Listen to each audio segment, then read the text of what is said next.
Enterprise Road, not so bad, going all the way straight on back to the city is not equally bad. Likoni Road is smooth this morning. Taking up to Lunga Road, equally pretty much smooth this morning. The other sides of Donholm, some bit of snarl-ups that are technically moving.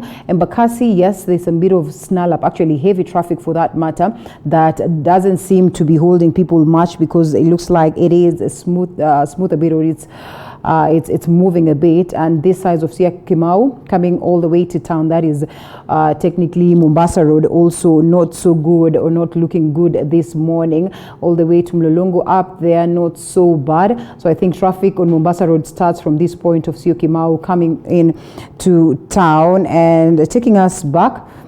Yes, let's take it to the center so at least you're aware of what to expect. Thika Road, like I said, is not badly off unless you get to this point of Githurai. Moving on is not badly off. And yes, here we are. Let's take a look at the other side. Not so much. I want us to go back to where I am. Westlands, and Westlands this morning not badly off. Kenya Museum Society, Chiromo Road is equally not so bad this morning, and to this side of Avenue Ngara West coming to the sides of Aga Khan, pretty much good. I think back to Muthaiga, that takes us all the way back to Thika Road. Yes, Thika Road is a mess this morning for sure, and this is going all the way to Pangani, and you know this is from, of course, all the way Thika Road from town. Whoa, it is tight, starting from that bit of drive-in, coming on straight on to Pangani. So when you're taking that direction, you won't know what to expect. Juja Road, smooth route. Of course, this side of Isili, Pumwani, Gikomba, Shauri Moyo, the roads are not badly off. Jogo Road is here, equally not so bad. Well, some bit of a traffic, but not that heavy. We're not yet, yes, that is towards town, but not badly off. I mean, I wouldn't say it's technically that more of a snarl-up, but it's pretty much, you know, well, a bit tight this morning, coming all the way as you're headed to town. Well, this point of Makadara, sides of Mbotela, a little bit heavy there, and then moving on to this sides of Donholm, actually Lumumba, not so bad. Outer Ring, here we are in the morning, not so bad. Outer Ring is going all the way to Allsops, away from Allsops, not so bad. Tasia, so I mean that's technically what you expect on the roads this morning. This is headed to Embakasi, some bit of a snarl up as you're headed there. Airport Road this morning is not badly off, and I think it's only fair that we leave it at that. Today we're not going to go to the coast in the best interest of time. The Eastern Bypass is smooth all the way. Allow me to leave it at that. In the event that something new happens or is taking place on the roads, I'll certainly be here to ensure that you are updated accordingly. But importantly, to the conversation of the day, we have the gentleman on standby already. We have Honorable Farah Maalim on Skype, Mr. Director. All right, not yet. As we try and get a hold of him, Honorable Didmus Barasa is on standby in studio, and it's good to have him right now. And we also have Dr. Eric Ragalo. He doesn't like it when I call him that, but all the same, I have called him. So here we are, and the conversation has to kickstart this morning. We talk matters politics. Yes, we cut that one. I'll just stick to Eric, and the conversation is on. Good to have you, gentlemen. Thank you. And here we are. In fact, before we started the conversation, or before I got to introduce them, we're discussing the situation in the country. We know very well that Mondays are for the politics of the weekend, but not so much has culminated on matters politics, apart from the usual BBI talk that we'll also be touching on. But we cannot touch on that or focus much on that and forget to look at the situation on matters COVID-19 today. The situation is dire. It is terrible for us in the country, and it is important that we have this conversation. At some point in time, it has got us to that point where numerous people have asked, do we really need to even have that constitutional talk? And I'm sure Honorable Didmus Barasa would agree with me. But all the same, Eric Ragalo, on the other hand, feels like it is necessary that we have the BBI talk. Before we delve into that politics, COVID-19 in the country. Well, being a frontline worker, COVID-19 is real, and many are suffering intensively, and many are looking for the very simple thing, the air oxygen. We've ever thought breathing is a simple thing, that you inhale and you exhale, and that's it. Come a time where your lungs are locked, Yeah. and you cannot get in enough oxygen, then you're in trouble.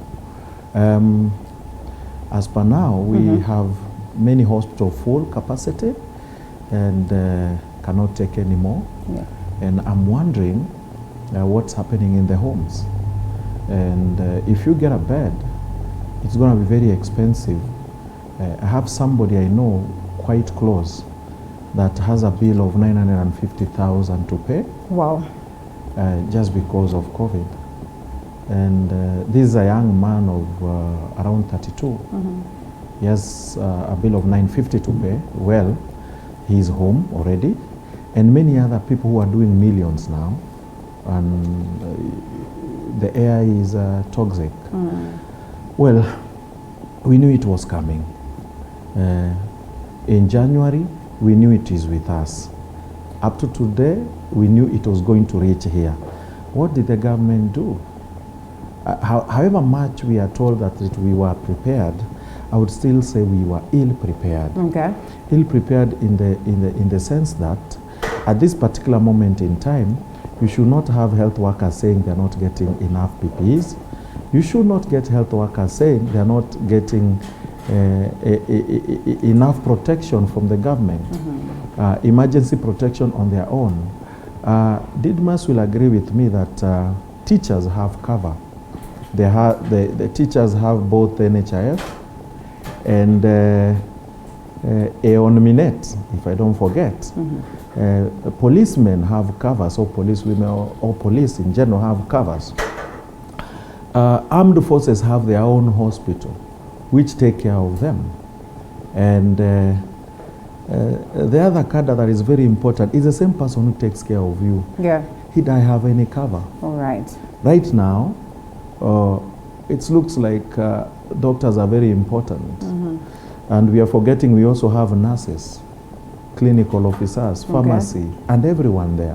Everyone is important, plus the person anafagia sakafu kwa ile hospitali. Hold it right there. Everyone got to have a cover. And that we all agree. Didmus, it is one thing to acknowledge that we got it all wrong from the word go. It is another to make strides and efforts towards fixing this. Are we doing as much? At the very beginning, we were well prepared, Yeah. but then we lost this thing at some point. Yeah. What makes you think we were prepared at the very beginning? Because most Because, of the people argue that that is where we got it wrong. There wrong. were a raft of proposals that were brought to the National Assembly Okay. by His Excellency the President that included Parliament setting aside money for fighting budget for foreign trips, cost cutting. In fact, some Kenyans forfeited their salaries to support the fight against COVID-19. But we've lost it because the frontline workers, all medical practitioners, the nurses, those who work in hospitals, they are not very many when you compare them with the 47 million Kenyans. Yeah. But when you have a cabinet secretary who doesn't care, who is unable to take care of the interests of a very small percentage of the Kenyans, then he cannot take care of the about 7 million Kenyan people that are supposed to be protected from COVID-19. Okay. I say so because I am aware if Mutahi Kagwe was to purchase something which will in turn assist him and his cronies get something out of it, he could have already prepared a supplementary budget to the floor of the House for approval. Okay. But when it comes to the fighting the COVID pandemic, you know, when it comes to protecting the health workers, whom we are told are even sharing simple things like PPEs. Yet the guy appears before Parliamentary Watchdog Committee and confirms that we have PPEs lying down, gathering dust at KEMSA. I mean, this is crazy. This is a person who should be blamed for the thousands of COVID deaths that we are experiencing now. Okay. We did a very big mistake to bring a PR person to manage the health docket. Okay. Vetted by the very same house that you sit in. Of course, when a person appears, you know, he's a talking genius. When a person appears before Parliament, you know, you interrogate him on what he's going to do. Should we be worried about of the vetting processes? Because technically, I mean, anytime you're walking to an interview, you are at your best, for sure. You don't have to worry about the vetting procedure, but you saw people wear different different faces when they appear for vetting and when the actual when time comes for the actual implementation of what they say they will do. But then what I want to tell Kenyans is that time has come. Right. Kenyans should know that 90% they are on their own, and they should take the initiatives to prevent themselves from COVID-19 very, very seriously. Yeah. I want to interrogate and I want to question this before you even proceed with COVID-19. Listen to what Mheshimiwa speaks about and the vetting processes and the kind of leadership that we bring on board. Today, he cries foul about the CS for Matters Health. I mean, we've seen how much people have pointed fingers at the CS for Matters Health and numerous other dockets that continue to struggle at this point of COVID-19. As a common mwananchi, as a Kenyan, how does it make you feel to even see this coming from the people who've gone through the vetting process or have taken these individuals through the vetting processes? It's very sad when you see Mheshimiwa Barasa saying that we have a PRCS, whereas the CS is the same person. They sat in the health committee, interrogated him, and they saw he's fit for the work. What I would really ask is, do we really have vetting in Kenya? Or do we usually have names that are given and vetoed from some corners and quarters? Okay. Do we really have examination done in vetting? Or we have the person coming to do an exam, because vetting is an exam. Yep. They are already given a questionnaire to cram. And when they're coming there, they know what is going to be asked, and they even already have knowledge of what percentage they are going to get. Yeah. I'm asking that because in some vetting processes, and this comes later after vetting has been done and everything done, yeah. I remember Mutunga's vetting, there were issues coming up that Mutunga already knew what was going to be asked. If I'm wrong, but I read somewhere in the papers, Kitambo, that already knew what was going to be asked. But so was he really vetted? That time actually, even before he gets to that point, really vetted? The bone of contention was about Mutunga's earring more than actually. Yeah, they were looking at his earring more than what he would bring from the brains. Okay. So the question again I would ask, when Jubilee government, which is Barasa's government, even Jubilee government came, they brought us MRIs and CT scan. Who asked them that Kenyans needed MRI then? They just came in and there were so many machines coming. Did they know how many radiologists were available? By the time you're bringing an MRI, you should have 7 staffs. A radiographer, a radiologist who has done medicine and radio, should have patient attendants who will wheel in patients and out. You should have around 7 staff accompanying the machine. The machine should be planted somewhere, okay?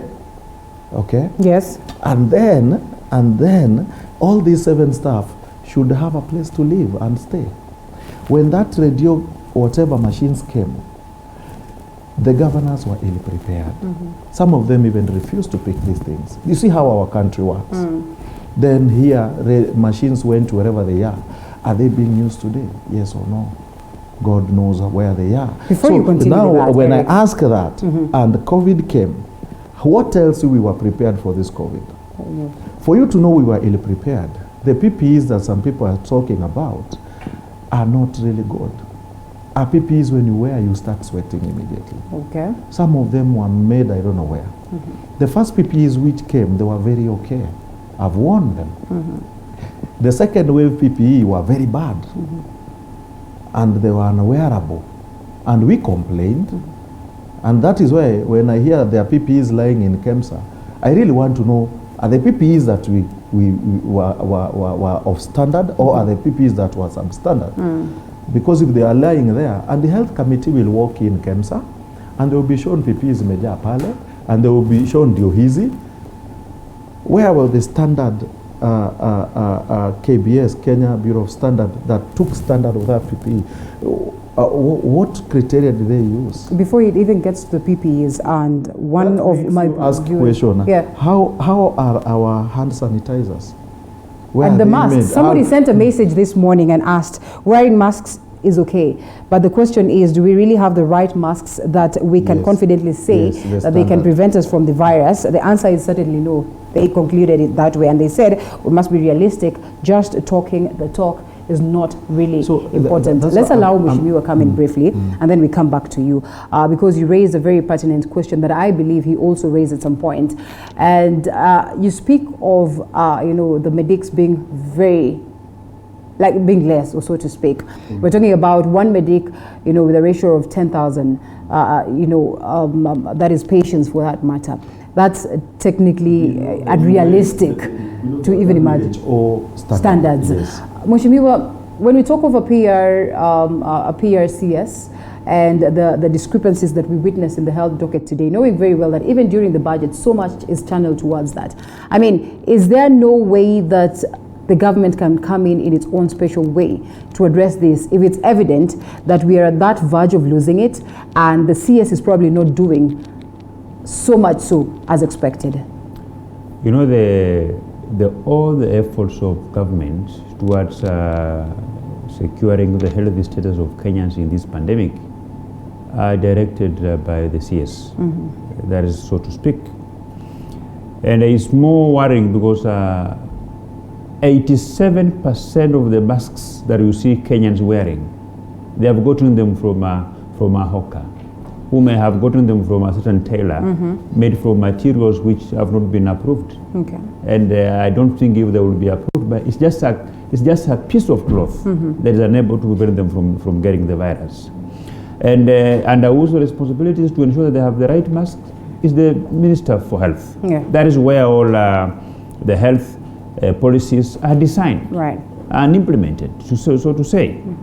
Now, I expect to see a CS who comes forward and say, this is the amount of money that my ministry requires to be able to fight this pandemic. You see what the proponents of BBI have said. IEBC has said we need 12 billion to conduct the referendum.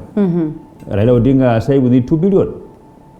So while we have the monetary discussions about issues that are of no importance to the Kenyans, why do we have a discussion about the funds that are required to fight this COVID-19? Amendment of the Constitution is not important? It is not important at this time. You are amending the Constitution to govern Kenyans who will have right. Okay. You can't amend the Constitution to govern people who are lying in the graves. We've seen people go for elections. I mean, even the superpowers. Yeah, elections are important because elections, you are putting leaders in place who are going to steer the posterity of the country ahead. And our elections will come in less than 2 years. So that's why I'm saying that in the very onset, we left everything. We focus on COVID-19. In National Assembly discussions all about COVID-19. Yeah. We summoned the ministers. We appeared before us very many times to be able to tell Kenyans on the level of preparedness of his ministry in terms of assisting Kenyans. We probably acknowledge COVID-19. We probably got to that point where we felt like, really we cannot do much and the economy is dwindling. Different sectors are dwindling, and reality is that life must move on, or life must continue. Hence that need to even talk matters politics, to talk matters BBI, which are equally progressive. Not really. The reason why Mutai Kagwe is not coming up with the figures, and of course we know in this country, is the National Assembly that can set aside funds for use by government. But the reason why he has not come before us is because he has not satisfactorily answered the questions about the KEMSA COVID-19 billionaires. You see. So if you mismanage the resources that we were given by National Assembly, by Kenyans, and this money ended up in the pockets of Kenyan people, then you will want to play PR, not to come forward and say, this is the amount of money that I want. But the Constitution was drafted on the principles of equity and fairness. Today, Kenyans are treated to different standards of fighting COVID-19. We have the teachers who are enjoying all the covers, the members of parliament enjoying all the covers. You've seen the Teachers Service Commission came out and negotiated with the medical service providers to include, to make COVID-19 part of their cover. So this is something which the government should pick up, the Public Service Commission should pick up and ensure that all the Kenyans enjoy the same cover, that NHIF will cover a Kenyan, whether that person is a Kenyan, whether is a business person and is a private contributor, or is a civil servant, so that we have equity and fairness in administration of health services in this country by the insurance, by various medical insurances. Yeah. Okay. Coming to that, NHIF, definitely we've had the CS say that, you know what, this is not going to cover. I mean, this is a national, cover, and this is what we're talking about today. And Kenyans contribute to this kitty, hugely. And today we speak of a kitty that cannot come in handy. We're looking at the global fraternity and how much different countries have done towards making the best of their health sector for the benefit of the common mwananchi. I would not want to say that we've not done the same. We have really done so much so. Do we really want to squarely blame it on a graft, to speak that of a scenario where we are here today because, well, technically graft would not allow us to grow, or is a question of policy? I would want also to ask by giving an answer that you want a health worker who is not covered and whom you've refused to cover and give a comprehensive HIV cover to take care of a patient who we are sure may infect the same health worker. Why wouldn't the health worker run away? Okay. So what we have here, I saw a document yesterday. The government has allowed to cover health workers for 1 year, so, up to December next year, December 22nd. So the question is, what will happen after that? So the health worker goes back to survival mode, or what we call, when you put off your phone, you go back to factory mode. Factory mode, you've covered this guy for 1 year, then again you bring him back to no cover. Are we really serious?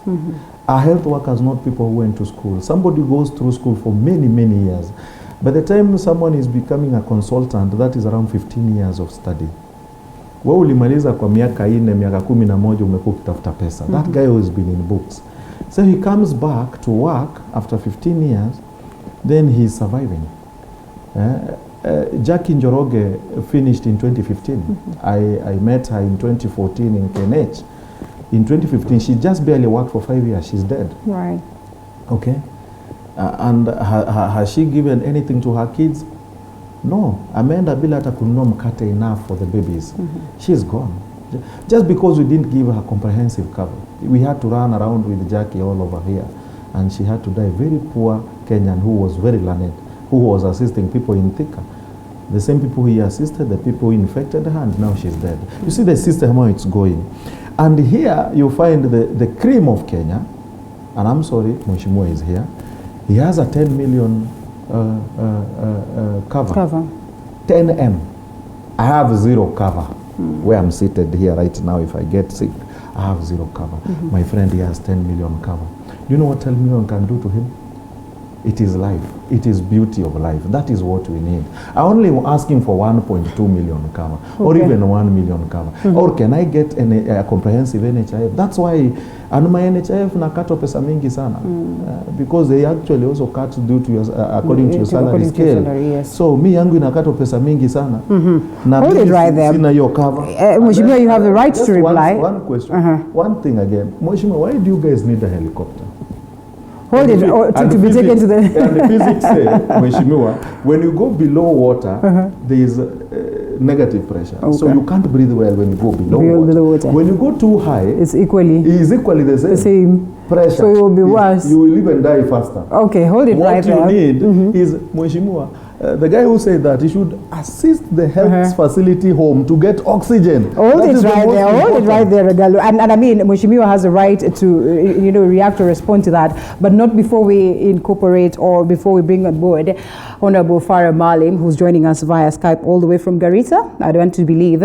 Honorable Farah Maalim, good to have you this morning. He is the former Speaker of the National Assembly.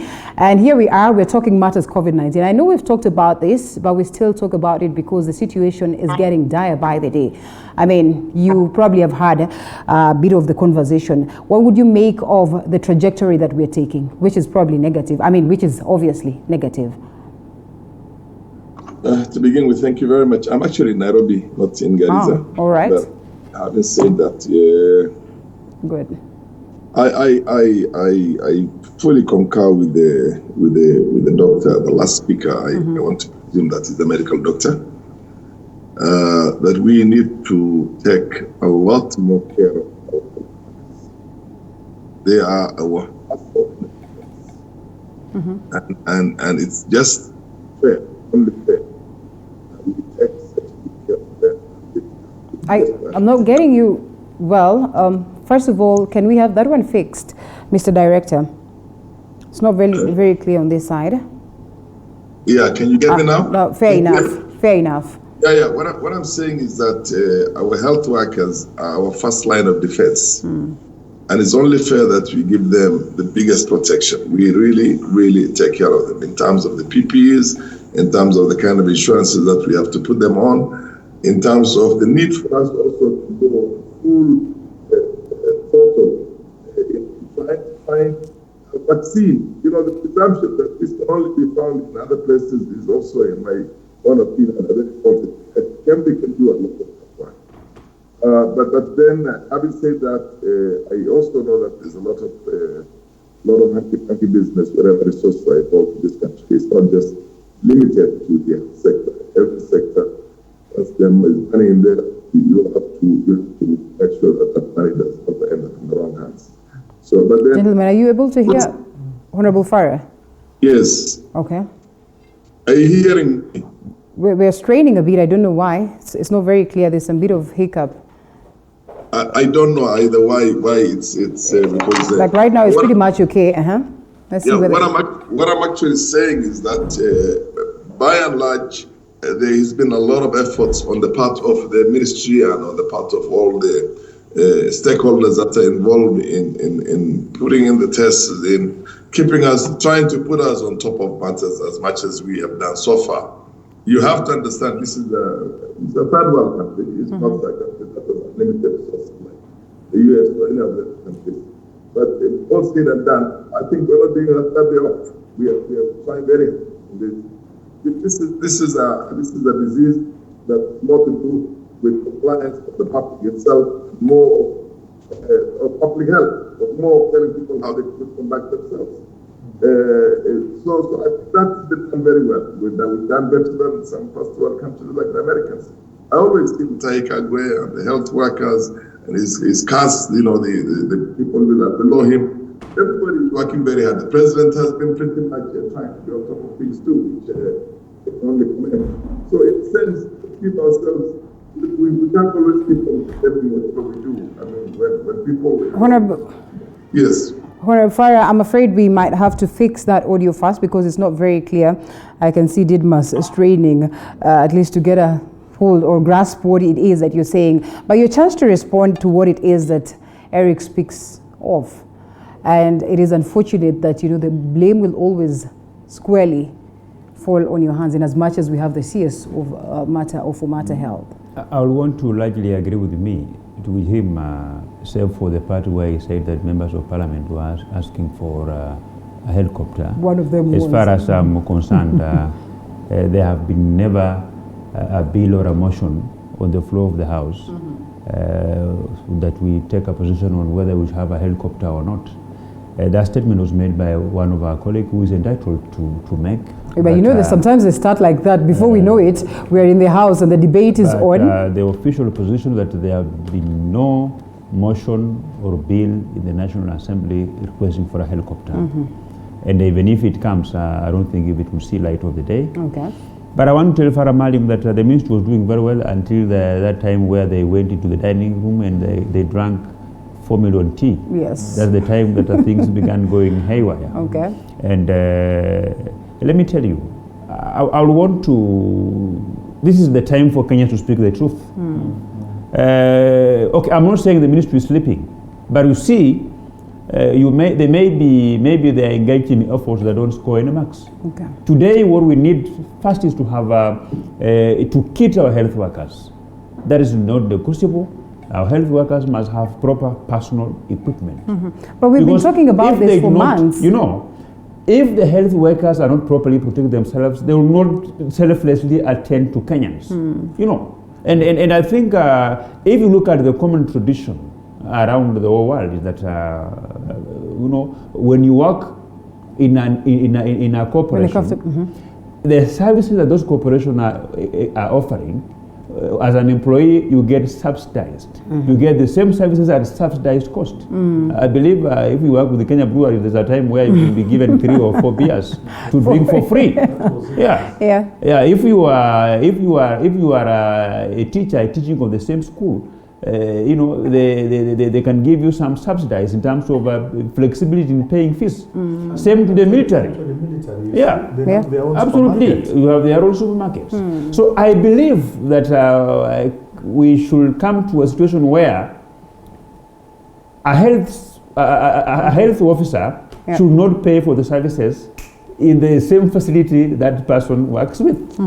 I don't see a situation whereby Kenyatta National Hospital refuses to admit one of their own because they are unable to pay for their bills. You know. So we must first protect the health workers. These people are giving us, we have nothing to pay them. Because you know, when you go into a facility, the first person to examine you and to discover whether you have COVID or not is that health worker, the person who receives you.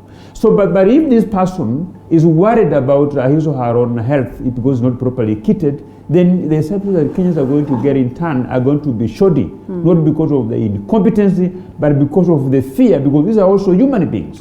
You've seen the police officers where they go, you know, to carry out operations to flush out criminals. They are wearing bulletproof jackets. You know, they have covered themselves. You know, they are using armored vehicles. So we are not asking for armored vehicles that are very expensive for health workers, but we are just asking for that please let the government meet the cost of their treatment and let the government, you know, provide them with the proper PPEs. And I think whether I'm a member of parliament elected in the Jubilee government or not, my duty is to oversight the government and point out areas that the government is not doing proper. If I'm going to be a chester in the royal crowd by clapping and saying this is our government, we support it, is trying, while I know it's not trying, then that is not going to be, I'm not going to be true to our constitution.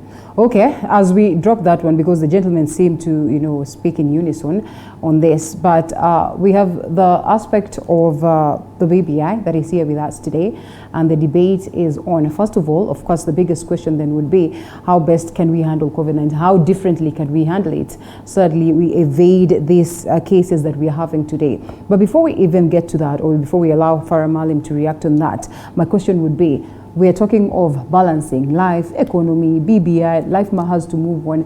A majority of people saying that, well, we should not go back to business as usual. Others say that, you know what, I mean, just lock down the country in totality because after all, things are not working well. What would you say? Coming to BBI matter, I'm one of those people who really supports BBI or used to really support BBI. Used to? Okay. Right from the word go. We've not met for some time. Where I was knocked on the diaphragm and air came out is when they overlooked on Health Service Commission. What we asked in the Health Service Commission, Mheshimiwa, was very simple. We were looking at a recruitment. We were telling the government that if we go through BBI, we want a Health Service Commission, we go back to the national where recruitment will be done by the national. I was employed by the national, of course, and my employment was no cross-cutting, no canvassing. Transfers be done by national, trainings by national, and salary. Mheshimiwa, do you know even now there are counties that have not paid salary? To the same people who are fighting COVID. Do you know, Mheshimiwa, right now, salary scale is different in different counties? Because you are my classmate, you went to Kiambu County, and when you went to Kiambu County, your job group went up. Mine remained there. I was employed in Muranga. I'm giving an example. Your salary is higher than mine, and that is the difference we are having. But we're in the same work time together, we were employed at the same time, but your salary scale is automatically higher than mine because you're in Kiambu, me and in Murang'a. That is what's happening. And the government knows. And what I'm saying here, facing the camera, it is true. Kiambu, health workers in Kiambu are paid better than health workers in Murang'a. Because Murang'a health workers, they are stuck in the same salary scheme. How do we go through that? How do you tell me the guy in Murang'a is working happy? He's not. And this is true. There are no comprehensive NHIF cover for medics, like comprehensive HIV covers for teachers. Didmus. Teachers, when they get sick, they go to good hospitals. They will go to Nairobi West Hospital. They're fully covered. You know, Nairobi West covers policemen. Yeah. They're fully covered. Anything that will be done to them, they will walk in, walk out, not even a single coin from their pocket. The government will take care of that. The medics who are already now working and helping these people, they are helping these people knowing them, if that happened to them, They're in trouble. they're in trouble. Hold it right there, and let's allow Honorable Farah Maalim come to this. He's coming. That is why when I was supporting BBI, I knew these things are going to be there. But now they are not there. I will vote no. Sorry to tell you that. All right, Honorable Farah Maalim, before we come to the BBI and your take so far, because, well, Ragalo, like he rightfully put it, was in support of the BBI from the word go. Well, change of tone, clearly and evidently. So, I mean, I also know that you are pro-BBI, but I mean, I don't know whether you still remain a proponent or, otherwise. But then the question would be, what is this different thing that we probably need to address the health sector today? The bedeviled health sector for that matter, before we even think of speaking BBI and all that. And do you suppose that there is a scenario where we'll get to a point and someone will say, the likes of Didmus will remind us, we told you not to focus much on this document and focus much on dealing with COVID-19, but here we are today and we end up regretting? I don't think these two things are mutually exclusive. We deal with the issue of BBI because this country cannot go through what it goes through every 5 years. We have had a problem, and we can just bury our head and hope that things will be different from the way they were in 2013, in 2017, in 2007 or 8. We need to fix this once and for all. This winner take all. It has created a country that is thoroughly divided, and there's need for the country to come together. So the efficacy of that is going to will be determined by the content of the final document, because we still don't have the final document. We put in all our efforts and put in all our ideas and all the whatever has to be amended. Okay. Sense of the word, but let's see how the final piece is going to be. But having said that, we then cannot also stop living and running the country as administratively as it has always been done, dealing with COVID-19, dealing with all the other challenges, the rule of law, the law and order, the schools, the education sector, the health sector, the economic sector. All those things are challenges that must be dealt with. And the whole world, there is a problem. The first world countries which are developed countries are also reeling from the effects of COVID. So it's a global epidemic that extensions we have. But the sound is a little bit too. Yeah, it's the way people live. Do you hear me now? Much better. Yeah, the fear is that you talk and then we're able to hear you before we know it. We're losing you. But let's see. Yeah. What I'm basically saying is that look, there are things that are happening in the globe today that is not even respecting the economic status of countries pre-COVID-19. First world countries are suffering so hard. When you look at the States and you see people going for soup kitchens and people who are doing very well, had very steady jobs, who had their own homes, are now having problems even keeping the homes or even getting 3 square meals in a day. You can also expect a country like us to have challenges. And I think the manner in which we're dealing with, to be fair to everybody, we're not that badly off. We're not as bad as people want to portray us. But I do understand and agree with everybody who thinks that we can improve things. We can improve things. We should improve things. When you talk about the insurance and protection of the health sector workers, that one is non-negotiable. It's the first thing. It's the line of action. It's like sending your own troops to go and defend your border, but you don't give them bullets, and then give them tanks and don't give them artillery. So they have to be there. They have to be safe themselves for them to keep us safe. So I do agree with everything that Farah has said. In terms of also their salaries, in terms of the manner in which they have to be taken care of, there has to be a commission that essentially is there. We also have to see what's the terms of reference, the final terms of reference of the commission. There's something in any situation when you have to make changes, the devil is in the details. The concept can be good, but the devil is in the details. Once we see it, I think we're inclined to support it, and we have to support that too. All right, so I do want to. Okay, allow me to ask Honorable Didmus this. This was the talk on ground with, Team Tanga or members of parliament or, politicians allied to the deputy president, that we probably do not need that constitutional change or amendment as of now. Like, we're not at that constitutional moment.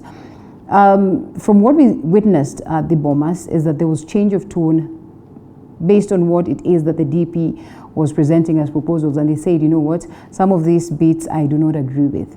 In the event that some of these bits are changed, are we still going to see the same tone where, we talk of, okay, it is not necessary for us to have a constitutional amendment, or because, well, their interests will have been incorporated, then it's going to be a good deal? First, I want to educate Farah Maalim on something that is very important. Okay. He has alluded to the fact that this COVID-19 pandemic is all over, and that the first world countries are suffering more than third world countries. But I want to disagree strongly on that, because the people who are dying in third world countries are older people. And the economy of third world countries is driven by these older people. Go to the family enterprises that are driven by these older people. Yeah. The estates have been developed by our fathers, and if they die, those estates are going to crumple and will be in a big shit. So the effects of third world countries losing older people are much more severe than in first world countries. Because in first world countries, the economy is driven by young people. Us as a country, in the third world countries, we have reduced young people into carrying stones and fighting in political rallies, as opposed to creating the wealth. Second thing is that I want Farah Maalim to re-examine himself and see as to whether, if a poor woman from a rural Kenya can get her priorities right, that if she gets some 100 shillings and she has no food in the house, she will first buy food for her children before going in the salon to make her hair. In fact, she can opt to shave her hair using scissors at home than going to spend the same money at that particular time. Now, any Kenyan who will come forward and say, we have no problem, we have to change our constitution, we have too much problems, whether we have COVID-19 or not, at the time when we are saying our health workers don't have PPE, at the time when we are saying that Kenyans are on their own, that they cannot be supported by the NHIF card. I mean, we would be cheating ourselves. The last thing that I want to say about this BBI is this. When this task force was moving across this country, various Kenyans and the professional bodies went to give their views on what they thought is very important. A doctor here has just said what the medical practitioners wanted incorporated in the BBI.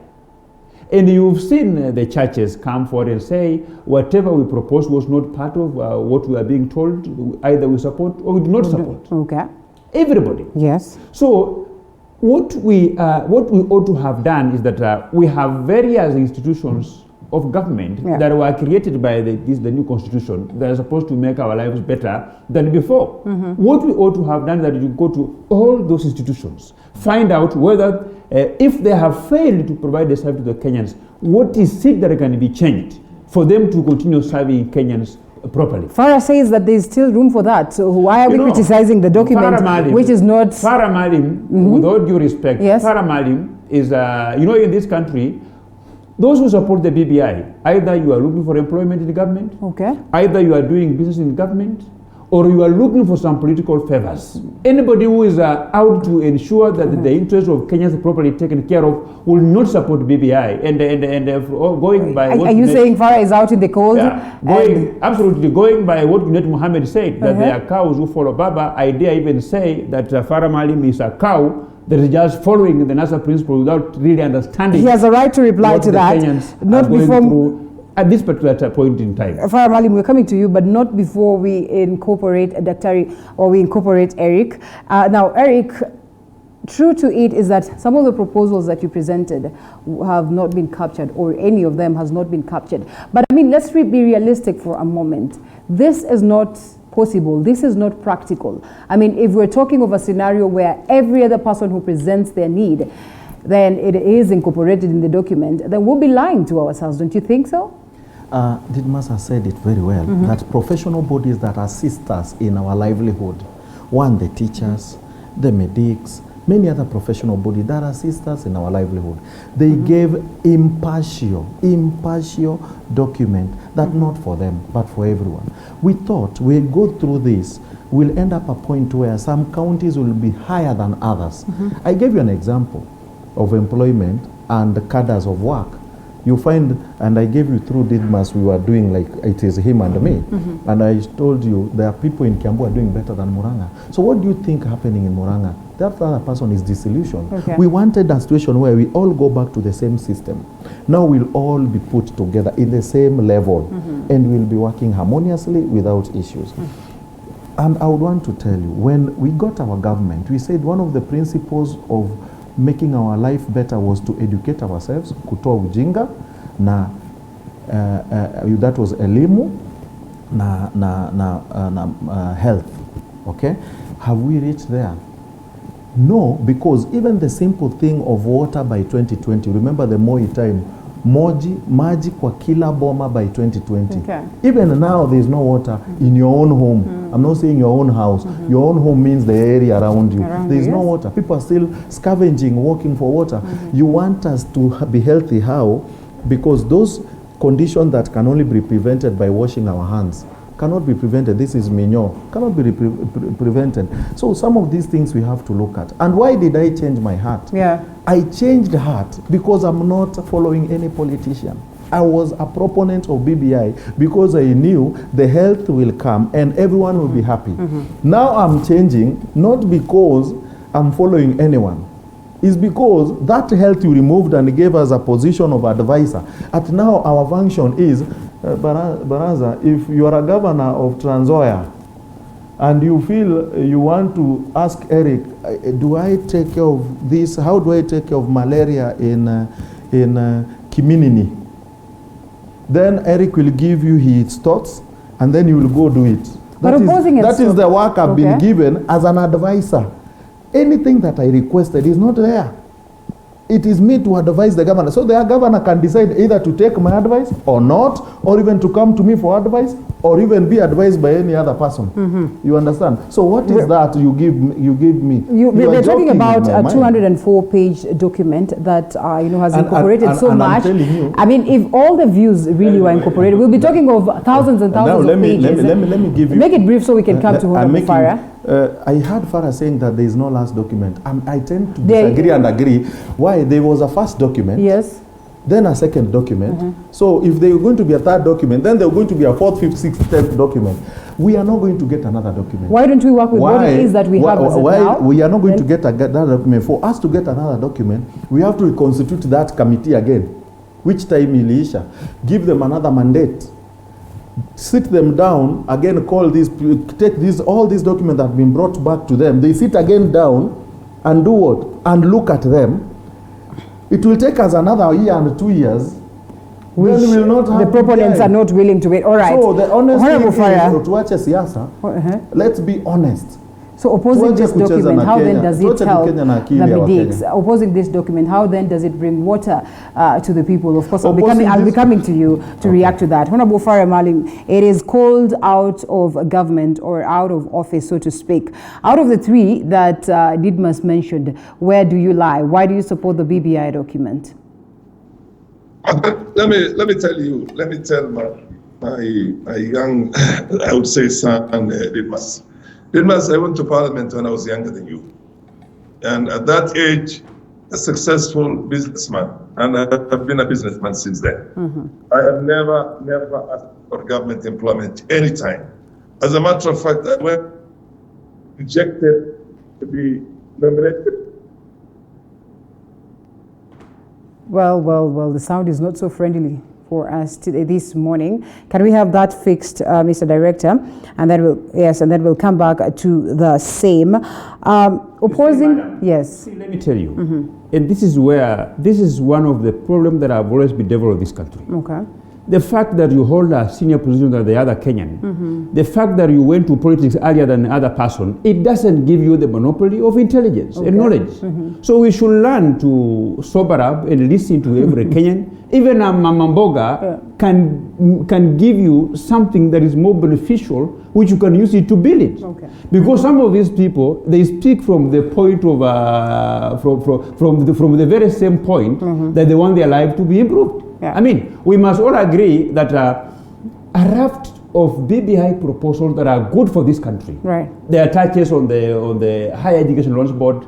There are touching on the young business people being given tax holidays. Yeah. We can follow the same way we followed when we were approving some of the austerity measures and some of the things that would caution Kenyans against COVID-19 pandemic when the first cases were reported. Okay. We remember when the head of state brought a raft of policies in parliament. Stimulus and, packages. Absolutely economic stimulus packages. We passed them in a record 3 hours. Have they done anything much? They have not done anything. So we're asking them, even before we changed the BBI, let the Kenyans begin to enjoy this tax holiday. Let the Kenyans begin enjoying this pardon until they get employment before they begin to pay for higher education loans board. Even as we think about, let us even increase the county allocation from the current before we talk 33% to 35, even before we anchor the same into the constitution. Let us begin implementing the world development funds now. Let's see how realistic they are before we get even as we wait to anchor it into the constitution. Is there a way we can run without policies and documents? Farah, Maalim. Yes. Now, what I was saying is that I hope you hear me very well this time around. Yes. Are you hearing me? I want to say that actually, contrary to the presumptions that this young man Didmus has about me, I'm one person who at a very young age, much younger than he is his age right now, went into parliament and was a successful businessman and have never looked back since. I have never also worked with the government, to be honest with you, never asked for a job. I do not intend to ask for any job even now. Never applied for any of those commissions and the boards that you see. When I was rigged out of parliament, always, and it's not been once, I go and do my own business. Now, the point I'm trying to tell you is that if with a light touch, it's Didmus who thinks that Ruto should become the president of this country, and when he becomes, he's going to be the Minister for Internal Security, and he's going to be sending chiefs to go and arrest the likes of Raila and I don't know who else. So, unfortunately, it's not me who was looking for a job. I've never looked for a job, Didmus. Never applied for any commission. Never will. My business is politics. I've been rigged out as many times, and you remember that. And at your age, I was not running around with either Tanga or even NASA or whatever it is. I stood for something. I still stand for something. But what I'm saying is that there's nothing mutually exclusive. You cannot just fixate your mind on getting somebody that you have just learned the other day called William Ruto as the president of this country. And anything that comes in any form, whether it is constitutional, administrative, statutory, you assume is a way to try and stop the Ruto from becoming a president. And that basically becomes just fixation. What we are saying is that this constitution is not for individuals. They are not for Raila, it's not for Uhuru, it's not for Ruto, it's not for anybody, not for Farah, not for Didmus. It's for this country. The question is, can we go through the same cycle that we have gone through every election except the one of 2002? If you tell me yes, and you're willing to do that again, then you don't care about this country. You only care about the job yourself, not the people you're saying that they are looking for jobs. We're not looking for jobs. So what we are saying sycophancy. No, sycophancy. You quote me on one day that you can say Farah was a sycophant of Raila or sycophant of anybody. If anything, do you think Didmus is a sycophant of somebody? Oh yes, Didmus, my son, please, my son. There's life after Ruto. There's life after Farah. There's life in this country. You're much younger than us. Please. Linda. What you do, and there's no mutual exclusivity in these things. You didn't know Ruto when I knew him myself. By the way, when he was a student, I was in Parliament for your information. Okay. So what we need to do right now. Linda. We need to do right now. If Farah Maalim was sitting for an exam, the teacher could ask him to come with the parent because he has failed the exam. I have not mentioned Raila Amolo Odinga in this discussion. I have not mentioned anything to do with William Ruto in this discussion. So I don't know what. You mentioned Mheshimiwa. No, I haven't mentioned anything to do with William Ruto. I don't know which question Farah Maalim is answering. And I tell you, in an exam, the teacher will ask you to come with a parent so that he can. Let's have a balanced one now. Let Eric balance this for us. An answer to my father. Yes. Farah Maalim. I've known him for a time. I've been in ODM long. I joined Raila's bandwagon in 2002 when I was in college. We were the NAC youth members. He remembers when we were running to Kitui, wherever. From there, I've been with Raila even now. And I will still vote no if these things come, but I'm not leaving Raila. So that is not sycophancy. Okay. That is what politics is supposed to be. Be of your own head and own mind. I want to tell my dad, Farah, that utawala mbaya sometimes doesn't need a constitutional reform. Utawala mbaya needs national ethos. If we have national ethos there. National ethos tell you what? When you stand there and say wezi vote mtu fulani sababu hajakatwa, that is national ethos. And hiyo ni upuzi. So some of these things we fight for are in the national ethos. Surely you don't tell me Mzee Farah, that when we have a prime minister and a president and we will not fight. No, we will fight. We will fight. We only need to be disciplined. And this is what I was taught by my dad in secondary school. And this is what I carry to now that I'm a father of someone who I'm also instilling ethos too. So where did we lose our ethos for us to start this nonsense of fighting in every political time? We started it in 1960s when Oginga was chucked out. Then we carried all these things to 1988 during Mlolongo system where the winner lost. From there we carried all these things to 2007 up to now. So what we need is national ethos. It doesn't matter who becomes a president. I mean, America, they don't have prime minister and all these things, but they don't matter who becomes a president. Every state will get their money, they will develop. So about leadership there, I disagree. I totally disagree. I will only agree when national ethos are put in place, and I have a system where Eric Ragalo can become a president and doesn't have to hang on someone else's or 10 people's coat.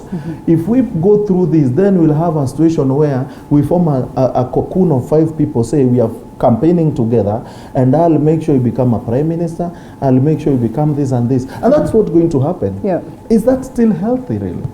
So seriously, we just need ethos. And we just need to be disciplined. We don't need all these things. Farah, BBI hangs in the balance as you respond to Eric and Honorable Didmus. It hangs in the balance because day in, day out, there is a lot of dissenting or a lot of dissenting voices cropping up. And I mean, SUPKEM yesterday, also brought its nail and said, you know what, we also added on top of the coffin. What then should be done to ensure that, well, all the good things that the proponents of the BBI argue are within this particular document for the benefit of the people of Kenya do not just vanish in thin air? I agree with you. Like I said, we will have to look at the final document. Yeah.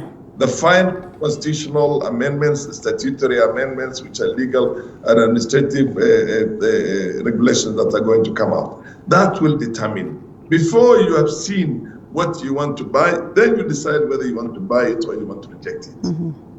So I think for anybody to jump the gap on this one and say that BBI is bad or it's good, put the center It's a process which we think, if handled very well, will unite this country. We are not going to reinvent the wheel again. The system that is going to be there is the system that has been employed by countries in other jurisdictions. And I think it has created the level of peace that we think we deserve in this country. We've never had peace in this country, for information. Every electoral cycle is wrought with corruption, it is wrought with rigging, and it is wrought again with violence, ethnic violence, regional violence. So these are the kind of things we bury our heads in the sand and assume that things are going to correct themselves. They will never correct themselves. But what I'm saying is that while we are dealing with that, dealing with COVID, dealing with the economy, dealing with the need to have our doctors insured, these are things that do not even be, it has to be there. We need to deal with this very important. So my position is that we deal with this, but at the same time, because we are approaching an electoral process, let us have a system that essentially will not affect. Again, whether that system is going to be one that one will design to be self-serving for individuals, or is going to be for the country, will be is going to be determined by what comes out as the final pieces of legislation, institutional amendments, and rest of that. We see those ones are not good enough. Yes, we will ask one of the first ones to say, sorry, this is not what we feel is good for this country. Check. So that is, by the way, is my position on this. I'm not saying that whatever is going to come of BBI is cast in stone, must be taken. No. We will have to look at it and determine the course of action on the basis of final document. Okay. All right. Well, really, we are struggling with your sound, but all the same, I want to believe that the View has been able to pick some of these key things. Towards the last minutes, then, just what would you consider as the fate of the BBI, the document as it stands today? And would you be confident that, well, in the event that this conversation is going to go on and we get to that point where we're going to have a referendum, that, like as Honorable Farah Maalim says, there's going to be that, a push for adjustments, and not just push because the push is on right now, but actually incorporation of the adjustments that a majority of different sectors are calling for? Where we are going to head, it will depend on the President Uhuru Kenyatta. He's the head of state and government. If he decides we're going to have a referendum, we'll have a referendum. Is that to say that indeed the BBI is a document for only two gentlemen? If indeed what they've been saying that nobody can stop reggae and that the train, BBI train has left the station and there's no brakes, is something to go by. But again, Kenyans are going to reject this document. For sure. I want to summarize the problem why Kenyans fight on the streets. Kenyans fight because of an equitable distribution of natural resources. The question which we have to address, and after addressing that question, Kenyans will never care who becomes president. Once we have a proper national revenue sharing formula, where counties know that regardless of who becomes president, whether it's from my tribe or not, but this is the formula that that president will use to distribute the resources across the country. And then you know that this is our share. Nobody will go to fight. But today we fight because of a poor revenue sharing formula where a big chunk of the national revenue remains in the national government under the whim of the person who forms the government. So tribes will fight to ensure that one of their own is sitting on that table. You've seen the discussions that have been advanced by politicians who are allied to different political factions, saying that our own from our own community must sit in that house where the national cake is shared. But when we have the revenue formula out there, you really don't have to care whether the president is a female or is a youth or is a man. You know that the work of this president is going to enforce, to implement the various laws that are beneficial to the country. I want to say this to the President Uhuru Kenyatta. He was elected by popular vote from Kenyans. We gave him overwhelming support on the manifesto which he gave, he moved around the country on a Jubilee promise, on his 4-point agenda. And by now, leaving Kenyans under the bus to chase after this BBI train, he will be acting ultra bias, and the Kenyans are not going to support him. Myself, I voted for him, but I'm not going to support him on this BBI, not because I hate him, maybe in future, if we will look for a political seat, I will support him on that political seat that he will want to go for as a person. But on this document, I'm not supporting it, and I've asked my supporters not to support it. And contrary to what other players are saying, that that the committee, the steering committee, should begin moving around the country again, I want us to create some kind of a Bomas delegates conference where you have representatives of various groupings, professional groups in this country, that they are going to meet. They have the secretariat. They are going to canvass this document, bring in new ideas, and by the time they leave Bomas, they will come with now a document which now can be subjected for a referendum. And even if you go for a referendum, we should not just vote yes or no, because there will be very many issues. There will have a raft of issues. So we want to give Kenyans an opportunity to decide on those itemized issues. Where you vote yes on one issue, you vote no on another issue, you vote yes on another issue, because we can't just be heaped in a room like cows and goats and say we either vote yes or no. All right, one Emmanuel Omondi asks this question, or says this: Honorable Didmus Barasa raises very pertinent and crucial points, for that matter, that are indeed necessary and of great importance. The only sad thing is that when he goes out, the only gospel he spreads is that of Ruto must be president. If only he could twist his stand and probably focus on implementing or speaking of these issues that he has raised, then probably we'll be talking about a different thing today. Yeah, but you see, I agree that this man has confidence in me as his leader, and you want to agree with me that when I came here, we are debating about issues. So we have, you need to see Didmus in two uniforms. Didmus the politician, Didmus the leader. Okay. When I come here, we are discussing about the BBI. So you don't expect me to begin discussing about William Ruto.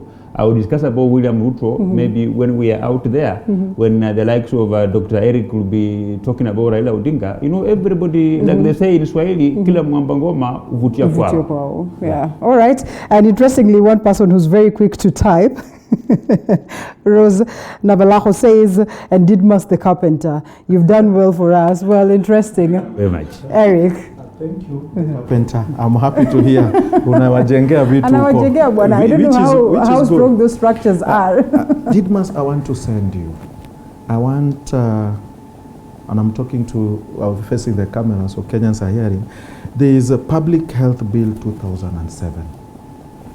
Go down to Parliament. There are lawyers there who can advise you, And then we need to change some of these parts in 2007. Or even add some phrases. One, pay on different scale. Must be in trend that every health worker of all cadres must be paid on the same scale. There should never be salary delays, ever. And it is wrong. There should be comprehensive NHIF cover for medical professionals. Those things don't need referendum. There should be employment. That one may need a referendum because now the governance will make noise. That one we will handle if BBI will really come back, a document that Farah is talking about. But what need to be changed in Public Health Bill 2007, kindly help us. Let it be changed for all health workers. And I'm sending you, please, that is your bill. I'll be very happy and I'll remember you for many, many years to come. The other thing that I'm requesting is for Kenyans that we don't need 47 counties. We need 14. I don't see why we should have a county by a tribe. West Pokot for Pokots, Siaya for Jaluos, Kiambu for Kikuyu, Kisii for Kisis, Bungoma for Bukusus. I mean, it is tribal. I want us to have, I'm a young man talking, I want us to abolish 47 counties in totality. Let's have 14. Kiambu ishikane na Kajiado na some part of Machakos ikuwe ni county moja. Some part of Machakos ishikane na Mombasa na Garissa. Kitui ishikane na some part of Garissa or Northeastern. You know, we have amalgamation of tribes together. This will not whitewash or water down the gains of devolution. Do you suppose it will strengthen? Now, what is cohesion and ethos? We are talking about fighting tribal, and here we put tribal and even counties. That if I want, that's why I stand for MP in Ruiru constituency. A Luo standing in ODM in Ruiru, where it is predominantly Kikuyu. I've lost 2 elections. Not that because I'm not popular, it's because, one, some people still see me Jaluo, some people still think uncircumcised. You see these things that have been put. Yeah. If we amalgamate people together, and you see these things will start ending. Okay. We should be like Migori. Migori is one county now, I would say is good. We have almost 3 communities in Migori. Yeah. Okay? There are some counties that are made well, but there are some counties just we need to abolish. And if that will come in a BBI, yes, is mine. Okay. Well, we're going to have this conversation some more. I think we need to, schedule that because genuinely it is indeed a conversation that is worth. Honorable Farah Maalim, as we get to wind up. Yes. Come again? As we get to wind up, your parting shots. Yeah. No. What I'm saying is that, look, you don't have to ignore a very important aspect of the lives of Kenyans. For us to deal with the issues of COVID, for us to deal with the issues of poverty and the economy and the rest of it, we cannot say that we cannot talk about integrating. The Daktari talked very well. I have no problem with that. And I think it's important that we see how we can integrate this country, not by making everybody happy, but in his own small tribal cocoon, but by making it a homogeneous society where somebody can be appreciated for the content of his character more than the clan or the tribe or the region he comes from. That one is very, very, very well taken. And I think it's an area in which we are progressively going towards that. And Migori is already a case in point. Kisumu Town is a case in point where Shakil Shabir is a very popular member of parliament and has won, I think it's the 3rd time he has won. So we're going towards that direction. We're progressively going towards that direction. But every generation, every what you call set of leaders need to add their own voice on that. That's what I'm saying right now. When you talk about building leaders initiative, it's a way of trying to get that homogeneity and that integration of the masses of this country to have a single identity, a national identity. By the way, the idea of having devolution is not yet. I was going through my archives the other day and I saw a document that I wrote that was very critical of the federal system in the country. And here, that was going to create ethnic, what you call a divide in the country, and will strengthen that even further. But at the county level, I think things are as bad as they would be ordinarily under the kind of federalism that we see in Nigeria and a number of other African countries like Ethiopia, where the ethnic federation. Right now, one region is thinking of seceding from the rest of the country. There's a war going on there. So what I'm saying is that let's deal with all these things without necessarily thinking that one is more important than the other. And let's look at these things for posterity, not for just 2022. There are many people who are looking at 2022, who is going to become the next president, and some say, okay, let the next president enjoy the same powers that the current president is enjoying, which is this unfettered, imperial president. We are saying, no, we need to disperse power as much as possible, as well as we can do. And that way you create serious and sufficient checks and balances. By the way, it's not likely that even in the system that's going to come out, the prime minister and the president are going to come from the same party. That is very, it's likely, but also unlikely. Okay. So let's look at these things for posterity, not only the immediate 2022 elections, and that's about it. No. And let's also look at the areas that needs to be addressed. Like Tari, I agree with you entirely.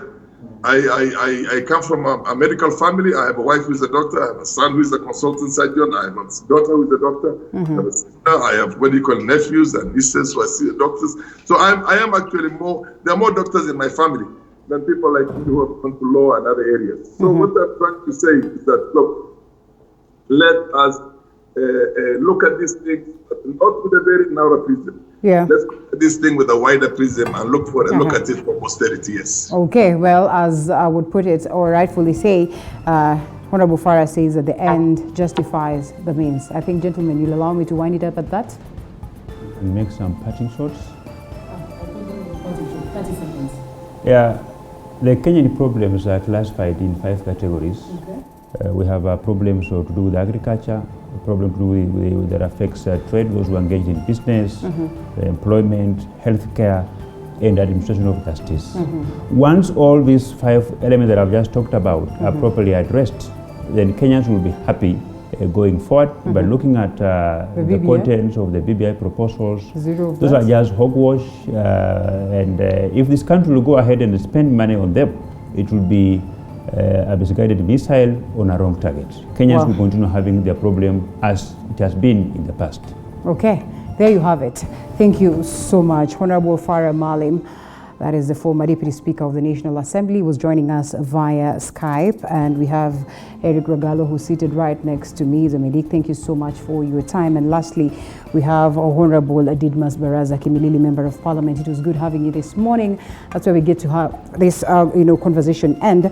But it's not yet over, because we're crossing over to matters COVID-19 and just how much, home-based care has come in handy towards addressing this or helping us address this. That should be after this short break.